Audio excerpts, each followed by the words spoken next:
And I want to talk to you about the parable of the lost son. This is in Luke chapter 15.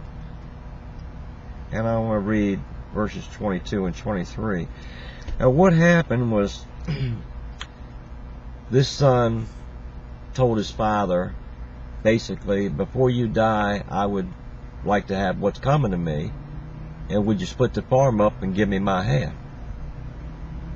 So the father decided to do that, and the son took his money and he left the home, and he went out and just doing all kinds of bad things, partying and living it up and prostituting, and you name it, he did it.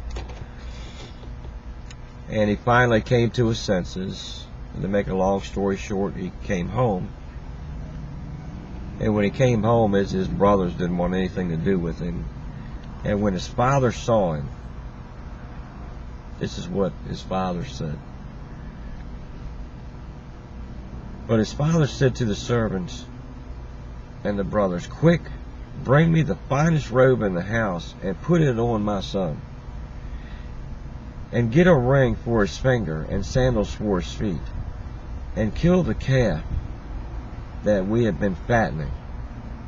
We must celebrate with a feast. For this son of mine was dead and has now returned to life. He was lost, but now he is found." So the party began. Well, here this father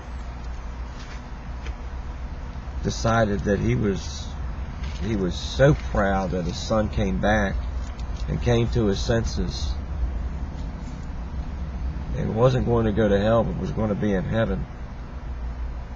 And he put on the finest robe and ring and sandals that he had in his house.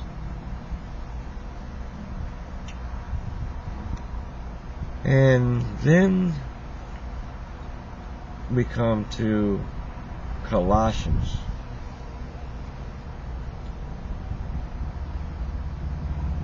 And I'll tell you, I'm not going to read this to you. I'd like you to take it with you, and when you have a chance, read Colossians chapter 2. Or chapter 3. I'm sorry. I want you to read Colossians chapter 3. And I'll share a little bit of it with you. It says, "Since God chose you to be the holy people he loves, you must clothe yourselves with tender-hearted mercy, kindness, humility, gentleness, and patience. Make allowance for each other's faults and forgive anyone who offends you. Remember, the Lord forgave you, so you must forgive others." Now you're probably telling yourself, well, here this guy is talking about the pastor wearing jeans and all the bling that was in the church, and he ought to forgive him for that. Well, I do forgive him for it. But you know, normally when you forgive someone for something, you're forgiving them for something they've done wrong.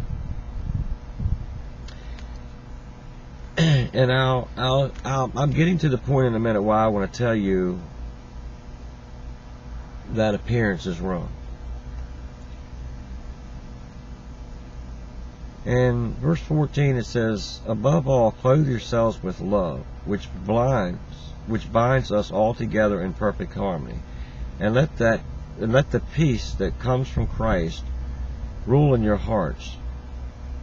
For as members of one body, you are called to live in peace and always be thankful. Let the message about Christ in all its riches fill your lives. Teach and counsel each other with all the wisdom he gives.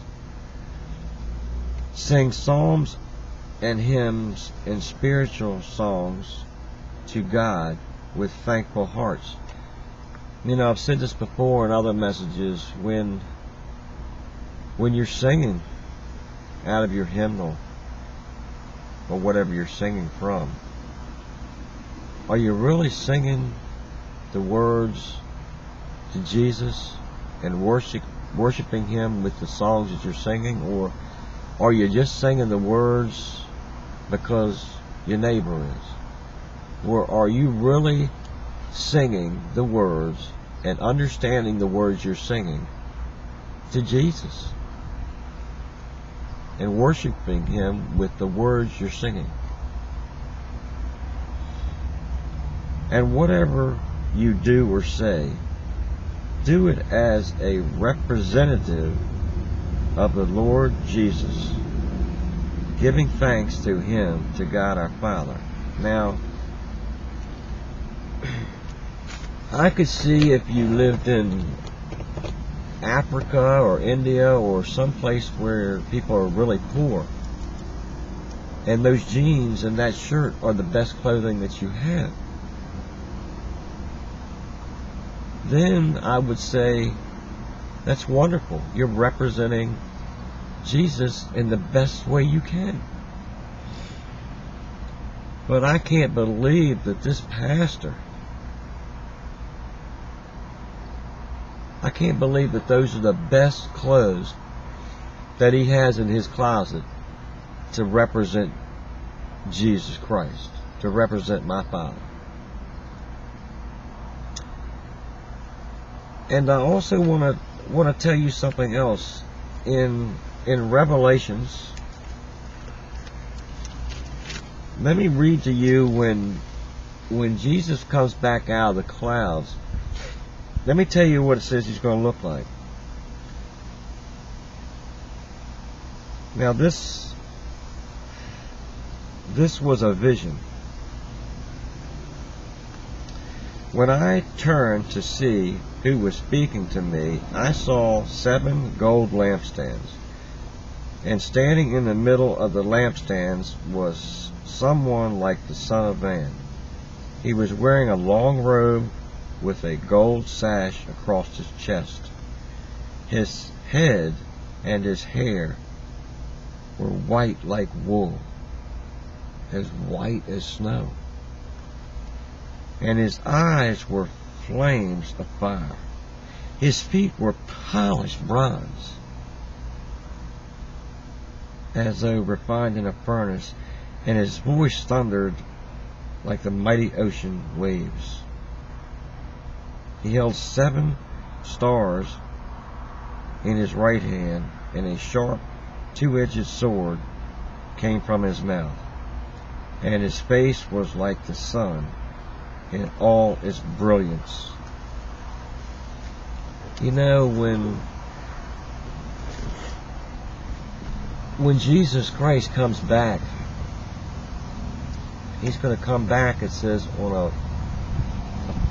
white horse that is just the most brilliant color white you've ever seen in your life. And His robe is going to be just brilliant white like snow. He's going to be absolutely beautiful. Well, if He's going to come back to take His people and to judge the world,